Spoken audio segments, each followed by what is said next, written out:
Bilionea alimfuata binti yake kwenye harusi ya siri ambapo alitaka kuolewa na mpenzi wake na kukimbia maisha ambayo baba yake alikuwa amemjengea kwa miaka mingi. Mzee Kamau Muthoni hakuwa mtu wa kupiga kelele. Alikuwa tajiri mwenye kampuni za real estate, bima, afya binafsi na uwekezaji mkubwa Nairobi, Mombasa na Nakuru.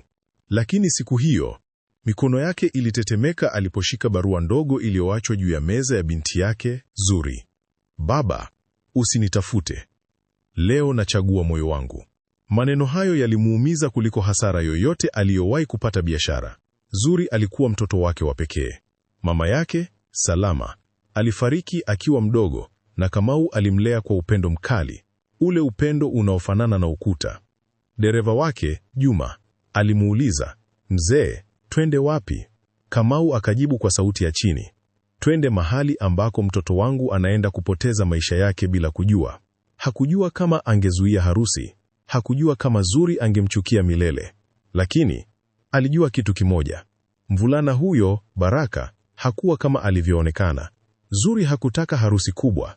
Alivaa gauni jeupe la kawaida, si la bei kubwa, lakini lilimkaa vizuri. Pembeni yake kulikuwa na rafiki yake wa karibu, Amani, ambaye uso wake ulionyesha furaha na woga kwa wakati mmoja. "Zuri, bado unaweza kumpigia baba yako," Amani alisema kwa upole. Zuri akatikisa kichwa. "Baba atanizuia. Hata msikiliza Baraka. Ataona tu kijana hana pesa, hana jina, hana kampuni." Amani hakujibu haraka. Alimjua Zuri tangu shule. Alijua binti huyo hakukosa kitu maishani, lakini alikosa uhuru wa kuchagua. Alijua pia Baraka alikuwa mpole, mwenye maneno matamu na macho ya kujua kumshawishi mtu. Baraka aliingia akiwa amevaa suti nyeusi. Alitabasamu, lakini macho yake yalitazama zaidi mlango kuliko Zuri. Pembeni yake alisimama kaka yake, Mosi, mtu mkimya aliyekuwa akiongea kidogo sana. "Leo hakuna mtu atakayetutenganisha," Baraka alimwambia Zuri. Zuri akamshika mkono, "Naamini." Lakini nje ya ukumbi mdogo, gari jeusi lilisimama. Kamau alishuka taratibu. Hakukimbia, hakupiga kelele. Alikuja kama baba aliyechelewa kuokoa moyo wa mtoto wake. Watu wachache waliokuwa kwenye harusi hiyo walikuwa wamekaa kimya. Hakukuwa na sherehe kubwa, hakuna wazee wengi wa familia, hakuna vikao vya posa vilivyoheshimu mila vizuri. Hilo pekee lilimpa Kamau maumivu. Si kwa sababu alikuwa tajiri, bali kwa sababu aliamini ndoa haifichwi kama kosa. Alipoingia, Zuri aligeuka, uso wake ulibadilika. "Baba." Kamau hakumsogelea haraka. Alisimama mbali kidogo, akimtazama binti yake kama mtu anayemwona mtoto akisimama karibu na moto. "Zuri," alisema, "sitaki kukuaibisha, sitaki kukulazimisha, lakini kabla hujasema ndio, nisikilize dakika 5. Baraka akasogea mbele. "Mzee Kamau, kwa heshima, huu ni uamuzi wetu." Kamau akamtazama. "Nimekuja kwa ajili ya mtoto wangu, si kwa ajili yako." Watu wakaanza kunongonona. Amani akamshika Zuri mkono. Mosi akainamisha kichwa, kana kwamba kuna kitu alichojua, lakini hakuthubutu kusema. Zuri machozi akamjaa. "Baba, kwa nini huwezi kuniamini?" Kamau akajibu, "Na kuamini wewe. Ndio maana nimekuja." Lakini moyo mzuri ukimwamini mtu mbaya, maumivu yake huwa makubwa kuliko umasikini. Baraka alicheka kidogo, lakini kicheko chake hakikuwa cha furaha. "Hii ndiyo shida ya matajiri. Mnafikiria kila mtu anataka pesa zenu." Kamau hakukasirika. Alimtoa bahasha nyembamba ndani ya koti lake na kuiweka mezani. "Mimi nimekuwa kwenye mikataba mikubwa ya bima, kesi za kisheria, uwekezaji wa ardhi na biashara za milioni. Nimejifunza kitu kimoja. Mtu muongo hukasirika kabla hajajibiwa." Zuri akamwangalia Baraka. "Unaficha nini?" Baraka akashika mkono wake. "Usimsikilize. Baba yako anataka kunidhalilisha kwa sababu mimi si wa kiwango chenu." Maneno hayo yalimgusa Zuri. Kwa miezi mingi Baraka alikuwa akimwambia hivyo, kwamba baba yake alimdharau, kwamba familia tajiri huwa haikubali mapenzi ya kweli, kwamba wakisubiri baraka hawatawahi kuoana. Lakini Amani alipoona bahasha, moyo wake ukapiga kwa nguvu. Alikuwa amewahi kuona picha moja kwenye simu ya Baraka, picha aliyodai ni ya binamu yake. Siku hiyo alianza kuelewa kwa nini picha ile ilifutwa haraka. Kamau akasema, "Zuri, Fungua bahasha mwenyewe. Usiniamini mimi. Amini macho yako. Zuri alisogea polepole. Mikono yake ilitetemeka aliposhika bahasha. Ukumbi wote ukawa kimya. Hata Baraka aliyekuwa na ujasiri dakika chache zilizopita alianza kupoteza rangi usoni. Zuri, usifanye hivyo, alisema kwa sauti ya chini. Zuri akamwangalia. Kama hakuna kitu, kwa nini unaogopa? Hakujibu. Alifungua bahasha, lakini kabla hajatoa kilichokuwa ndani, mwanamke mzee aliingia haraka ukumbini. Alikuwa amevaa kanga safi, uso wake umejaa uchovu na machozi. Watu wakamgeukia. Mosi alipomwona alishusha macho. Baraka akanong'ona, "Mama." Zuri akashtuka. "Mama yako?" Mwanamke yule akasimama mbele ya Kamau, kisha mbele ya Zuri. Sauti yake ilivunjika aliposema, "Binti yangu, usikimbilie ndoa hii. Kuna jambo hujaambiwa." Baraka akasema kwa hasira, "Mama, nyamaza." Lakini mama yake hakunyamaza. Alimtazama Zuri kwa huruma. "Mimi pia nina mtoto wa kike, ndio maana sikuweza kukaa nyumbani leo." Zuri akashika bahasha kifuani. Siku ya harusi yake ikawa siku ambayo ukweli alianza kugonga mlango. Ukumbi ulijaa hewa nzito, hakuna aliyeketi vizuri tena.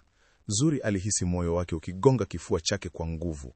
Alimtazama yule mama, kisha akamtazama Baraka. "Unamficha nini huyu mama?" aliuliza kwa sauti ya chini lakini yenye uzito. Baraka akajaribu kucheka. "Huyu ni mama yangu, lakini amechanganyikiwa kidogo. Ameathiriwa na watu wanaotaka kutuvuruga." Mama yake akatikisa kichwa kwa uchungu. "Mwanangu, nimevumilia sana, lakini siwezi kukuacha uharibu maisha ya mtu mwingine." Kamau hakusema chochote. Alimpa nafasi mama huyo azungumze. Miezi 6 iliyopita, mama huyo akaanza. Baraka alifanya harusi nyingine ya siri. Msichana mwingine kama wewe aliamini maneno yake. Ukumbi ukasisimka. Amani akamshika Zuri kwa nguvu. Zuri akamwangalia Baraka. "Ni kweli?" Baraka akapaza sauti, "Uongo, huyu mama anachanganyikiwa." Lakini Mosi hakuvumilia tena. Alisema kwa sauti ndogo, "Dada, mama hasemi uongo." Baraka akamgeukia kwa hasira, "Wewe kaa kimya." Lakini ilikuwa imechelewa. Ukweli ulikuwa umeanza kufunguka. Zuri akashika bahasha vizuri zaidi. Safari ya moyo wake ilikuwa imefika sehemu ya hatari. Zuri aliketi chini polepole. Miguu yake ilihisi kama imepoteza nguvu. Hakutaka kulia mbele ya watu, lakini machozi yalijaa bila ruhusa. "Amani," alinong'ona. Amani akainama karibu naye. "Nipo hapa. Fungua hiyo bahasha." Zuri akavuta pumzi ndefu, kisha akaifungua kabisa. Ndani kulikuwa na picha kadhaa, nakala ya cheti cha ndoa na ujumbe mfupi ulioandikwa kwa mkono. Alitoa picha ya kwanza. Ilikuwa picha ya Baraka akiwa amesimama karibu na mwanamke mwingine, wote wakiwa wamevalia mavazi ya harusi. Zuri akashika mdomo wake. "Baraka," alisema kwa sauti iliyovunjika, "huyu ni nani?" Baraka hakujibu. Kamau akasema kwa utulivu, "Jina lake ni Neema. Aliolewa naye miezi 6 iliyopita. Baada ya hapo alitolika na pesa zake." Ukumbi ukawa kimya tena, lakini safari hii ilikuwa kimya cha huzuni. Zuri akageuza picha nyingine. Kulikuwa na risiti za miamala, pesa zilizotumwa kwa Baraka na ujumbe wa mapenzi uliogeuka kuwa malalamiko. "Uliniambia mimi ndiye mwanamke wa maisha yako?" Zuri alisema huku akimwangalia Baraka. Baraka akasogea. "Zuri, sikusudii, mambo yaliharibika tu." Lakini maneno yake hayakuwa na uzito tena. Mama yake Baraka akasogea karibu zaidi. "Binti yangu, huyo Neema bado analia mpaka leo. Alimwamini mwanangu kama ulivyomwamini wewe." Zuri akamwangalia kwa macho mekundu. "Yuko wapi sasa?" "Alirudi kwa wazazi wake akiwa amevunjika moyo." Mama huyo akajibu. Amani akasimama ghafla. "Nilijua kuna kitu hakiko sawa. Kuna siku niliona picha kwenye simu yako Baraka, ukasema ni binamu yako." Baraka akapiga kelele, "Hiyo haikuhusu wewe." Mosi akasema polepole, "Ilikuwa picha ya harusi yake na Neema." Zuri akasimama sasa, ingawa mwili wake ulikuwa dhaifu. "Kwa nini ulifanya hivi?" Baraka akajaribu kumshika mkono, lakini akauvuta haraka. "Sikupanga kukuumiza," alisema. "Nilikuwa nakupenda pia." Zuri akacheka kwa uchungu. "Mapenzi gani haya yenye pia ndani yake?" Kamau akamtazama binti yake, lakini hakumkaribia. Alimpa nafasi ya kufanya uamuzi wake mwenyewe. Hiyo ndiyo ilikuwa tofauti ya siku hiyo na maisha yote ya nyuma. Zuri akafunga macho kwa sekunde chache. Ndani ya moyo wake kulikuwa na vita. Sauti moja ilimwambia aondoke, nyingine ilimkumbusha jinsi alivyompenda Baraka. Alipofungua macho, alimwangalia Baraka moja kwa moja. "Niambie ukweli wote sasa," alisema. Baraka akanyamaza. Hakukuwa na ujanja tena. Hakukuwa na maneno matamu ya kuficha hali. Ndipo akasema kwa sauti ya chini, "Nilikuwa na madeni, nilihitaji pesa. Neema alinisaidia. Kisha nikakuona wewe. Zuri akakata kauli yake. Na ukaona mimi ni nafasi nyingine. Hakujibu. Amani akasema kwa hasira, huyu si Baraka alitaka kukuolewa. Zuri. Mama yake Baraka akalia kimya kimya. Nilijaribu kumzuia, lakini hakusikiliza. Kamau alifunga macho kwa sekunde moja. Hakuonekana kushangaa, kana kwamba alijua zaidi kuliko alivyosema. Zuri akatazama pete iliyokuwa mkononi mwake. Ilikuwa ishara ya ahadi, lakini sasa ilionekana kama mzigo. Leo ningekuwa mke wako, alisema polepole, lakini leo pia ndiyo siku nimejifunza kujipenda. Zuri alitoa pete mkononi mwake taratibu. Hakukuwa na kelele, hakukuwa na drama ya kupiga kelele. Ilikuwa kimya chenye maumivu, lakini pia nguvu mpya. Alimkaribia Baraka na kuiweka pete mkononi mwake. Nilikuamini, alisema, lakini sasa najichagua. Baraka akajaribu kusema kitu, lakini hakupata maneno. Zuri akageuka kuelekea kwa baba yake. Kwa mara ya kwanza siku hiyo, macho yao yalikutana bila hasira. Baba, alisema kwa sauti ya upole. Kamau akasogea karibu, lakini hakumgusa mara moja. Niko hapa. Zuri akaangua kilio na kumkumbatia. Samahani, sikujua. Kamau akamshika kwa nguvu. Huna kosa. Kuamini si kosa, lakini kujifunza ndio ushindi. Ukumbi wote ukanyamaza, lakini safari hii ilikuwa kimya cha amani. Nje, jua lilikuwa linaanza kupanda juu. Siku mpya ilikuwa imeanza, lakini ndani ya moyo wa Kamau bado kulikuwa na kitu ambacho hakuwa amesema, na ndani ya hadithi hii bado kulikuwa na siri kubwa zaidi ambayo haijafunguliwa. Watu walianza kutoka taratibu ukumbini. Hakukuwa tena na sababu ya kubaki, lakini kila mmoja aliondoka akiwa na mawazo mengi. Zuri alikaa kimya pembeni, akiwa bado ameshika mkono wa baba yake. Amani alisogea karibu. Kwa sawa Zuri? Zuri akavuta pumzi ndefu. Sijui kama niko sawa, lakini najua nimeepuka kitu kibaya. Kamau alimwangalia kama makini. Bado hatujamaliza mwanangu. Zuri fakunja uso kidogo. Unamaanisha nini? Kabla hajajibu, simu ya Kamau ililia. Aliitazama, kisha akatoka kidogo pembeni kujibu. Sauti yake ilibadilika. Ndiyo, nimefika. Hapana, bado hajajua. Sawa, nakuja. Aliporudi, uso wake ulikuwa mzito. Zuri aligundua. Baba, kuna nini kingine? Kamau akamwangalia moja kwa moja. Baraka si tatizo pekee. Zuri akahisi tumbo lake likikaza tena. Kuna nini tena? Kamau akasema polepole. Kuna mtu aliyekuwa nyuma ya hii yote, na mtu huyo anahusiana na familia yetu. Amani akashikwa na hofu. Unamaanisha nini? Kamau hakujibu moja kwa moja. Alisema tu, tunahitaji kuondoka hapa sasa. Walipofika nje, upepo mdogo uliwapuliza. Ilikuwa kama dunia ilikuwa inajaribu kuwapa nafasi ya kupumua, lakini ndani yao kulikuwa na maswali mengi. Gari lilisimama tayari. Juma alikuwa amesimama karibu, akisubiri maagizo. Mzee? Aliuliza. Twende nyumbani, kama wakasema. Zuri akamshika mkono. Hapana baba, sitaki tena kufichwa ukweli. Uniambie sasa. Kamau alimtazama kama makini. Aliona kuwa huyu si yule binti aliyekuwa anakimbia mapenzi bila kufikiria. Huyu alikuwa mwanamke aliyekuwa ameumizwa, lakini sasa alikuwa tayari kusikia ukweli. Sawa, alisema. Walikaa ndani ya gari. Mlango ulipofungua, dunia ya nje ilionekana mbali. Kuna mtu ambaye alimuunganisha Baraka na wewe, kama walianza. Mtu aliyempa taarifa zako zote. Mtu aliyemwambia jinsi ya kukuingia moyoni. Zuri akashangaa. Lakini kwa nini? Kamau akavuta pumzi. Kwa sababu ya mali yangu na urithi wako. Amani akasema kama mshangao. Unamaanisha hii ilikuwa umepangwa? Kamau akitikisa kichwa polepole. Ndiyo, na mtu huyo ni mtu unayemjua vizuri. Zuri alihisi baridi ikipita mgongoni mwake. Alijaribu kufikiria watu wote aliowaamini, marafiki, wafanyakazi wa nyumbani, hata ndugu. Ni nani? Aliuliza kama sauti ndogo. Kamau akamwangalia kama huzuni. Ni shangazi yako, Wanjiku. Zuri akashikwa na mshangao mkubwa. Haiwezekani. Amani akafunika mdomo wake. Yule aliyekuwa anakuja kila wiki? Zuri akatikisa kichwa. Alikuwa kama mama kwangu. Kamau alisema kwa utulivu. Baada ya mama yako kufariki, nilimwamini sana. Lakini miaka ya hivi karibuni alianza kuuliza sana kuhusu mali zangu, miradi yangu, hata mipango ya urithi. Zuri akakumbuka mazungumzo madogo aliyokuwa nayo na shangazi yake. Maswali mengi yaliyokuwa yanaonekana ya kawaida, sasa yalionekana tofauti. Lakini kwa nini anitumie mimi? Zuri aliuliza. Kamau akasema, kwa sababu wewe ndiye urithi wangu wote. Gari likawa kimya. Ukweli ulikuwa mzito kuliko walivyotarajia. Zuri akakumbuka siku moja shangazi Wanjiku alipomwambia, usiogope kupenda. Baba yako anaogopa tu kupoteza pesa, si wewe. Siku hiyo aliamini maneno hayo. Leo aliona jinsi alivyokuwa mtego.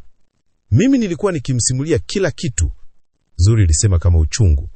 Amani akamshika bega. Hukujua, Kamau aliongeza. Baraka aliwasiliana naye miezi kadhaa kabla ya kukutana na wewe. Wanjiku ndiye aliyempa njia. Zuri akafumba macho. Lakini kwa hiyo mapenzi yote yalikuwa mchezo?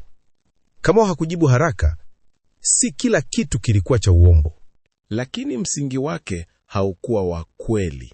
Zuri akahisi machozi yakimtiririka tena, lakini safari hii hayakuwa ya udhaifu, yalikuwa ya kuachilia maumivu. Nataka kumuona, alisema ghafla. Kamau akamwangalia. Una uhakika? Zuri akatikisa kichwa. Ndiyo, sitaki kuishi na maswali. Nataka kusikia kutoka kwake. Juma akawasha gari. Safari mpya ilianza. Walipofika nyumbani kwa Wanjiku, jioni ilikuwa imeanza kushuka. Nyumba ilikuwa tulivu, kana kwamba hakuna kitu kilichokuwa kinaendelea ndani yake. Zuri alishuka kwanza. Hatua zake zilikuwa thabiti, ingawa moyo wake ulikuwa mzito. Amani alibaki karibu naye. Kamau alifuata nyuma. Mlango ulifunguliwa na mfanyakazi wa nyumbani. Karibuni. Lakini kabla hajamaliza, Wanjiku alitokea sebuleni.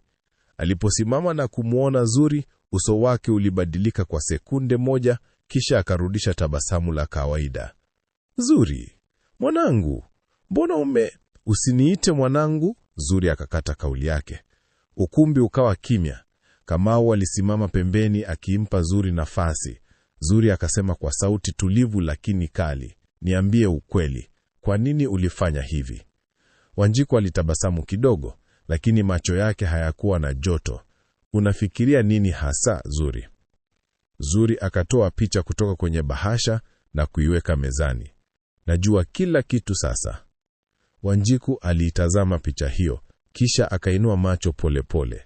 Na kwa mara ya kwanza hakujifanya tena. Wanjiku alikaa polepole kwenye kochi. Hakukuwa tena na tabasamu la kujifanya. Alimtazama Zuri moja kwa moja bila kupepesa macho. Basi umejua, alisema kwa sauti tulivu. Zuri akasogea mbele kidogo. Sijasikia kutoka kwako. Nataka ukweli wote. Kamau alisimama kimya, lakini macho yake yalikuwa kwa Wanjiku. Wanjiku akavuta pumzi ndefu. Nimechoka kuishi maisha ya kuomba. Nimechoka kuwa kivuli cha kaka yangu tajiri. Kila mtu alijua Kamau ana kila kitu. Na mimi? Amani akatikisa kichwa kwa mshangao. Lakini ulikuwa na familia. Wanjiku akacheka kwa uchungu. Familia haipeani heshima kama pesa. Zuri macho yake yalijaa machozi. Kwa hiyo ulitumia maisha yangu kama njia ya kupata mali? Wanjiku hakujibu moja kwa moja. Alisema tu, nilitaka sehemu yangu. Nilifikiri kama ungeolewa na mtu wangu, ningekuwa karibu na mali hiyo. Kamau akasema kwa sauti nzito, kwa kumwangamiza mtoto wangu? Wanjiku akamwangalia. Hata wewe umewahi kufanya maamuzi magumu kwa sababu ya pesa. Kamau hakujibu, lakini Zuri sasa aliona mambo kwa mwanga mpya. Zuri alihisi moyo wake ukipasuka vipande vipande. Si kwa sababu ya Baraka tena, bali kwa sababu ya mtu aliyemwamini kama mama. Ulinipenda kweli? Aliuliza kwa sauti ya chini. Wanjiku alinyamaza kwa muda mrefu. Hakukuwa na jibu rahisi.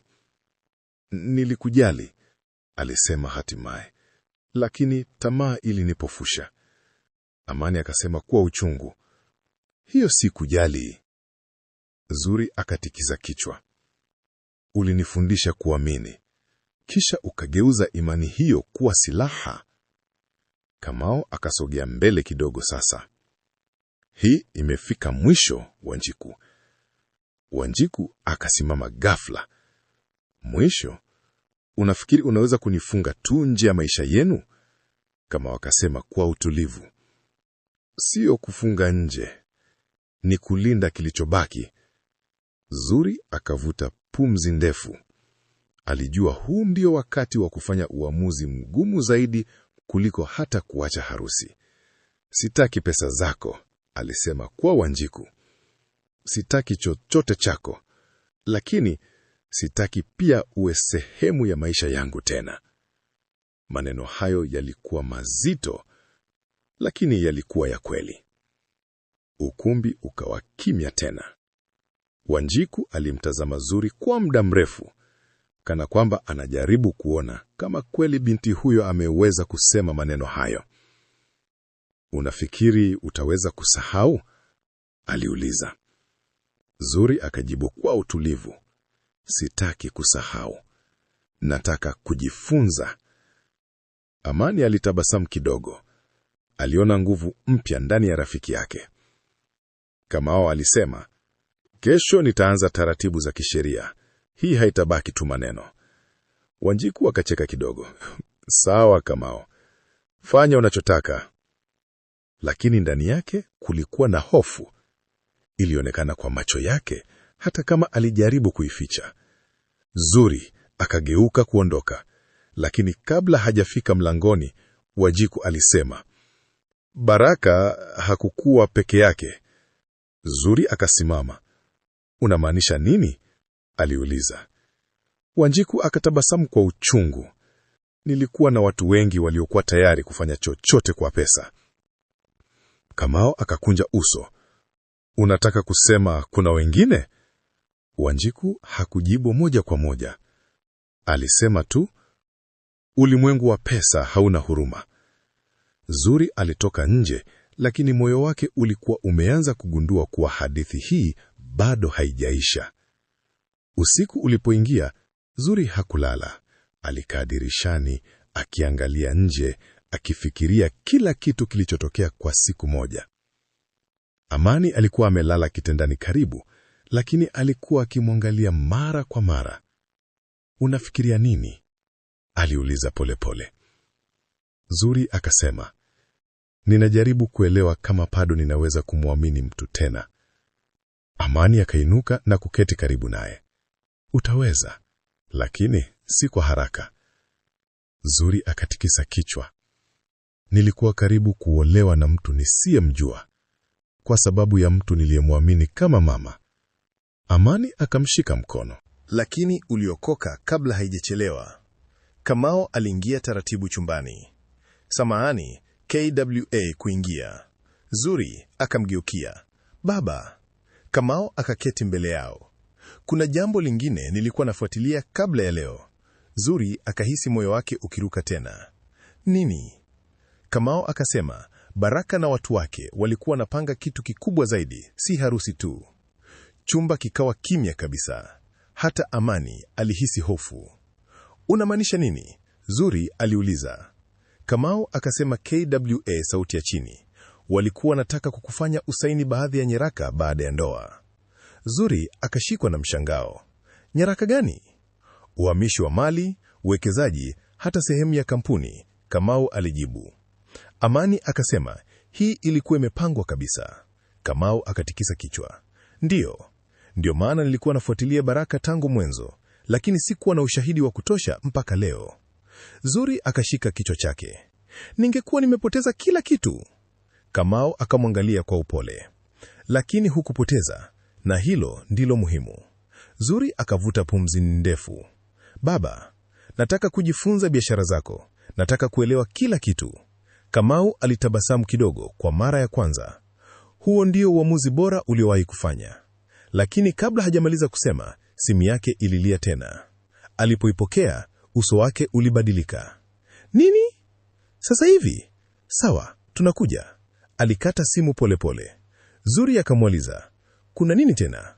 Kamau akasema, Baraka amekamatwa, lakini amedai kitu ambacho kinaweza badilisha kila kitu. Gari liliondoka haraka kuelekea kituo cha polisi. Hakuna aliyesema neno KWA dakika kadhaa. Zuri alikaa kimya, macho yake akitazama mbele, lakini akili yake ilikuwa mbali. Alisema nini hasa? Aliuliza hatimaye. Kamau akajibu, amesema hakuwa peke yake na kwamba kuna mtu mkubwa zaidi anayehusika. Amani akavuta pumzi. KWA nguvu zaidi ya Wanjiku? Kamau akatikisa kichwa. Ndiyo. Walipofika kituo cha polisi, askari mmoja aliwakaribisha. Mzee Kamau, tumekuwa tukikusubiri. Zuri alihisi hali ikizidi kuwa nzito. Hii haikuwa tena hadithi ya mapenzi tu, ilikuwa kitu kikubwa zaidi. Waliongozwa hadi chumba kidogo.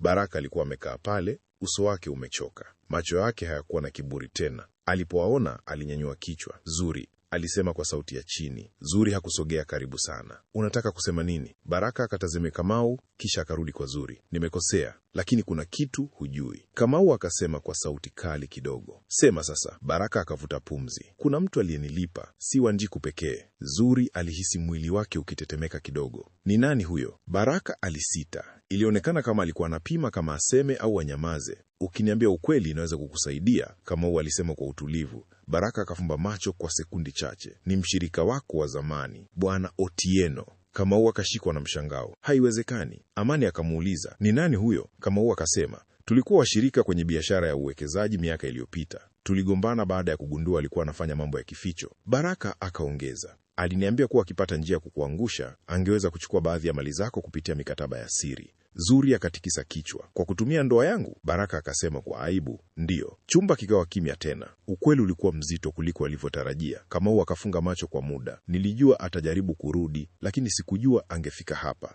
Zuri akihisi hasira mpya ndani yake. Hii haiishii hapa. Walipotoka kituo cha polisi, usiku ulikuwa umeingia kabisa, lakini hakuna aliyekuwa tayari kurudi nyumbani na kulala kama kawaida. Zuri alisema, baba, hatuwezi kukaa kimya, lazima tufanye kitu. Kamau akatazama nyuma. Aliona mabadiliko ndani yake. Huyu hakuwa tena binti aliyekuwa anakimbia mapenzi kwa siri. Huyu alikuwa mtu aliyekuwa tayari kupigania maisha yake. Tutafanya, alisema, lakini kwa akili, si kwa hasira. Amani akaongeza, tunajua nini kuhusu huyu Otieno sasa? Kamau akasema, ana mtandao mkubwa, anatumia watu wengine kufanya kazi chafu, ndio maana ilikuwa ngumu kumfuatilia.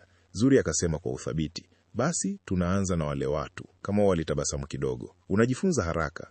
Walipofika nyumbani, Kamau aliwaita baadhi ya watu wake waaminifu. Hakutaka polisi pekee washughulikie jambo hili. Alitaka ushahidi wa kutosha usioweza kubadilishwa. Zuri alikaa karibu akisikia kila kitu. Halijua safari yake mpya ilikuwa imeanza. Asubuhi iliyofuata, nyumba ya Kamau ilikuwa imejaa harakati. Watu walikuwa wanakuja na kuondoka wakileta taarifa mbalimbali. Juma aliingia na kusema, mzee, tumepata baadhi ya mawasiliano ya Otieno na watu wake. Kamau akachukua faili. Vizuri.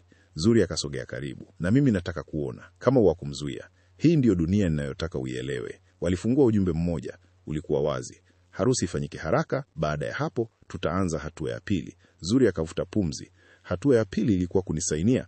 Kama wakatikisa kichwa. Ilikuwa mipango ya mambo ya kificho ya ziada. Ndio.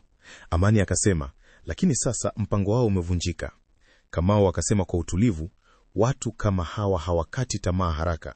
Zuri akasema kwa sauti thabiti, basi nasi hatutakata tamaa. Alikuwa amebadilika. Sasa hakuwa mtu wa kukimbia matatizo. Alikuwa tayari kukabiliana nayo. Mchana huo, Kamau alipokea taarifa mpya. Otieno ameondoka Nairobi. Juma alisema, kwenda wapi? Kamau akauliza, Mombasa.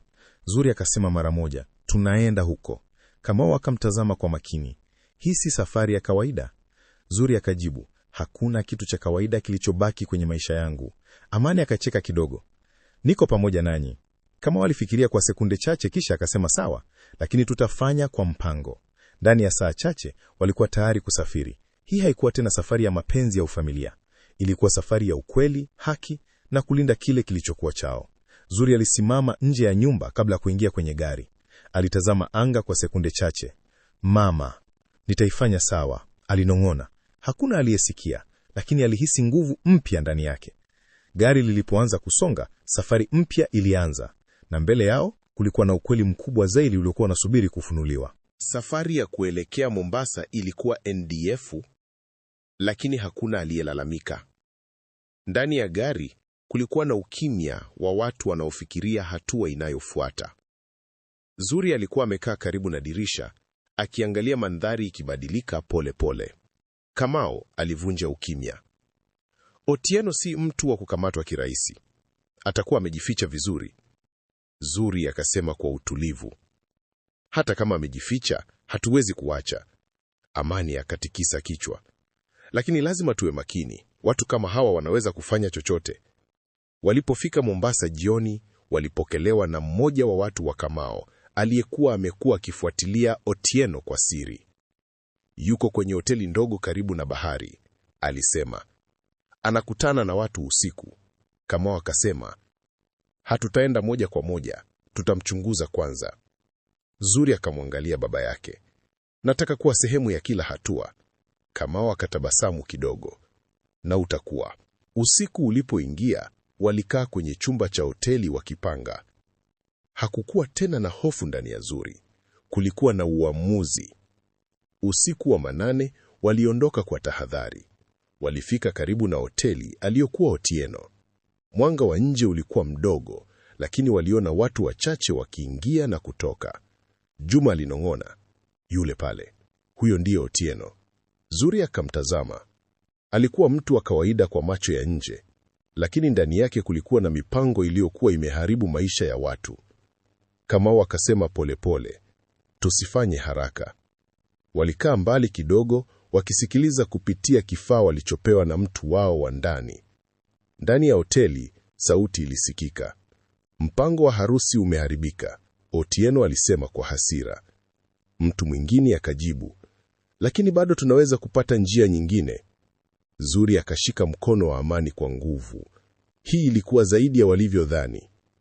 Kamau akasema kwa sauti ya chini, hii ndiyo ushahidi tunaohitaji. Baada ya dakika chache, alitoa ishara. Polisi waliokuwa karibu walivamia. Kila kitu kilitokea haraka. Otieno alijaribu kukimbia, lakini safari yake ilikuwa imefika mwisho. Asubuhi iliyofuata, habari zilikuwa zimeenea. Otieno alikuwa amekamatwa pamoja na baadhi ya washirika wake. Ushahidi uliopatikana ulikuwa mzito. Zuri alisimama nje ya hoteli, akihisi upepo wa bahari ukimpiga usoni. Ilikuwa kama mzigo mkubwa ulikuwa umeondoka ndani yake. Amani akasema kwa tabasamu, tumeifanya. Zuri akatikisa kichwa, ndiyo. Lakini imekuwa safari ngumu. Kamau alisimama karibu nao. Hii ni mwanzo tu wa mambo mengi mazuri. Zuri akamgeukia, baba, asante kwa kunifuata siku ile. Kamau akasema kwa upole, ningefanya hivyo mara elfu. Zuri akacheka kidogo. Kwa mara ya kwanza baada ya siku nyingi, alihisi amani ya kweli. Lakini ndani yake kulikuwa na uamuzi mwingine. Baba, alisema, nataka kurudi Nairobi na kuanza kujifunza kila kitu kuhusu biashara. Kamau akatabasamu, nitakuwa mwalimu wako. Miezi michache ilipopita, maisha yalikuwa yamebadilika kabisa. Zuri sasa alikuwa akifanya kazi pamoja na baba yake, akijifunza kuhusu uwekezaji, bima na miradi mbalimbali. Hakukuwa rahisi, lakini alijitahidi.